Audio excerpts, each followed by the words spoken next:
بسم اللہ الرحمن الرحیم الحمد للہ رب العالمین اشہد ان لا الہ الا اللہ وحدہ لا شریک لہ واشہد ان سیدنا ومولانا محمدا عبدہ ورسولہ اما بعد فاعوذ باللہ من الشیطان الرجیم بسم اللہ الرحمن الرحیم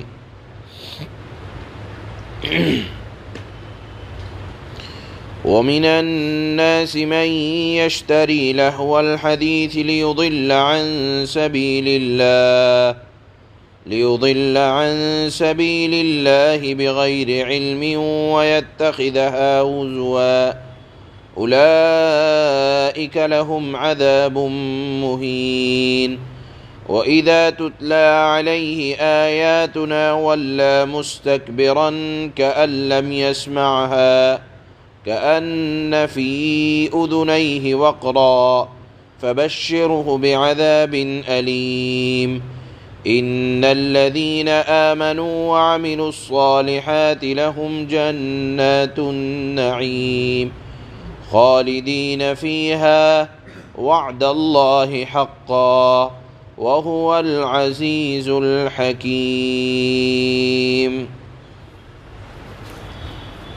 کل گزشتہ آیات میں اللہ نے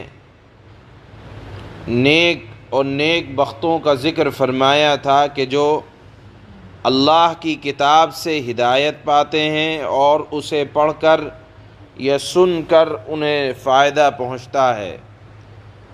اب آگے کی آیات میں آج اللہ ان نافرمانوں کا ذکر فرماتے ہیں کہ جو ناچ گانا بجانا اور کھیل تماشے اور واہی تباہی کے اندر اپنے اوقات کو لگا کر اللہ کے دین اور اس کی یاد سے غافل کرتے ہیں۔ در حقیقت ان آیات کا ایک خاص شان نزول ہے۔ یہ آیات ایک خاص موقع اور مناسبت سے نازل ہوئی۔ حضرات مفسرین نے لکھا ہے کہ مکہ کا ایک تاجر تھا جس کا نام تھا نضر بن حارث۔ وہ بڑا مالدار تھا۔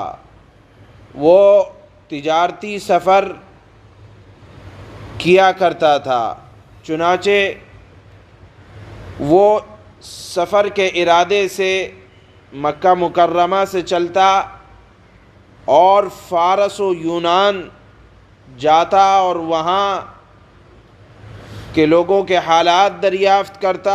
آپ صلی اللہ علیہ وسلم قرآن میں قوم عاد اور قوم سمود کے واقعات بیان کر کے اپنی امت کو آگاہ کرتے تو وہ کہتا کہ یہ محمد صلی اللہ علیہ وسلم ایسے قصے سناتے ہیں کہ جس سے رنج اور غم کے سوا کچھ نہیں پہنچتا۔ تو کہتا کہ لو میں فارس و ایران اور یونان کے بادشاہ اور پہلوانوں اور سورماؤں کے واقعات تم کو سناتا ہوں جس سے تمہاری زندگی کے اندر لطف آئے گا، تمہارے اندر دلچسپی بڑھے گی۔ اور یہ تو قرآن اور حدیث اور گزشتہ امتوں کے حالات اور واقعات بیان کرتے ہیں، اس کے اندر کوئی دلچسپی نہیں ہے۔ اور اس نے ایک باندی بنا رکھی تھی۔ دیکھتا کہ جب مکہ مکرمہ کے اندر کوئی نوجوان اسلام سے راغب ہو رہا ہے، اسلام سے متاثر ہو رہا ہے، تو وہاں اس عورت کو لے جاتا۔ وہ ناچ گانا کرتی، شراب و کباب ہوتے اور اس کے بعد واہی تباہی کے واقعات اور قصے بیان کیا کرتا، گویا کہ حق باز سے پھیرنے کے لیے وہ ناچ گانے کا سہارا لیتا۔ تو اللہ نے یہاں ایسے لوگوں کا انجام بیان فرمایا۔ چنانچہ اللہ فرماتے ہیں، الفاظ عام ہیں کہ بعض آدمی ایسے ہیں جو قرآن سے اعراض کر کے یعنی قرآن سے الگ کر کے ایسی باتیں اختیار کرتے ہیں جو اللہ سے غافل کرنے والی ہیں۔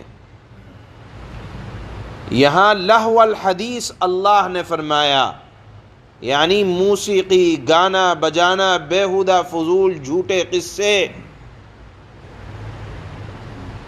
بیان کر کے ان کا مشغلہ یہ ہوتا ہے کہ کھیل تماشا دکھا کر لوگوں کو یاد خدا اور قرآن پر عمل کرنے سے غافل کر دیں۔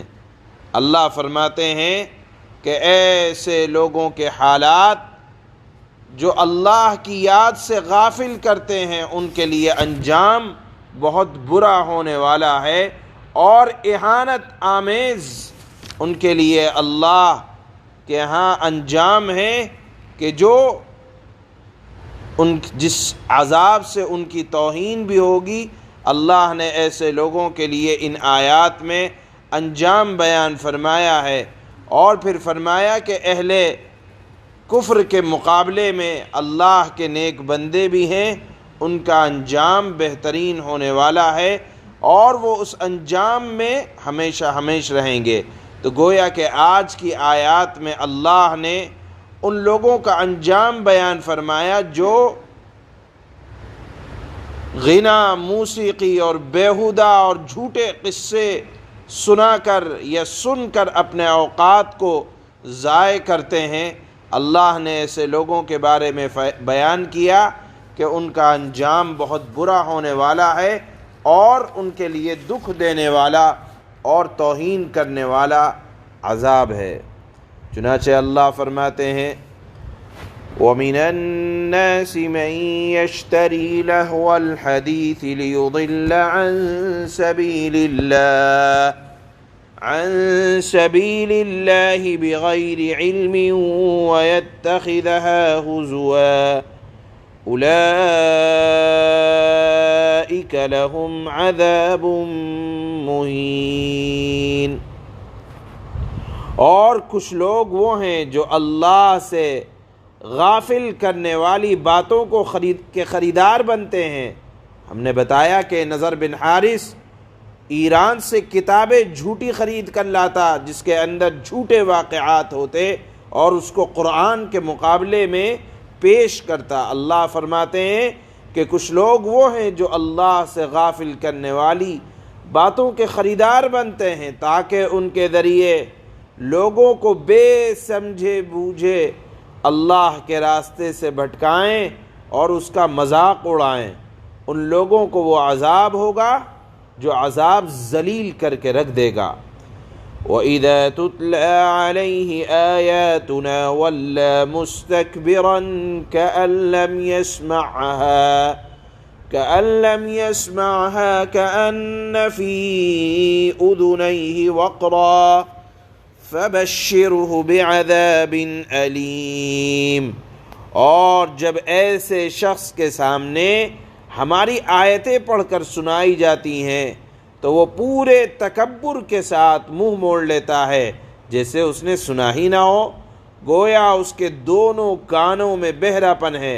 لہذا اس کو، یعنی ایسے لوگوں کو جو قرآن سے اپنا منہ موڑ لیتے ہیں اور جھوٹے واقعات، جھوٹے فلمی ڈرامے دیکھنے میں ان کو بڑا مزہ آتا ہے، اللہ نے فرمایا ایسے ہیں وہ لوگ گویا کہ ان کے کانوں میں بہرا پن ہے، لہذا اس کو ایک دکھ دینے والے عذاب کی خوشخبری سنا دو۔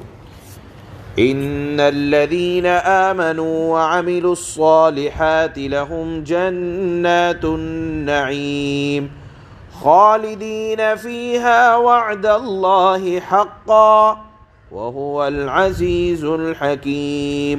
البتہ جو لوگ ایمان لے آئے اور انہوں نے نیک عمل کیے ان کے لیے نعمتوں کے باغات ہیں جن میں وہ ہمیشہ رہیں گے، یہ اللہ کا سچا وعدہ ہے، اور اللہ اقتدار کا بھی مالک ہے اور حکمت کا بھی مالک ہے۔ سبحان اللہ و بحمدہ۔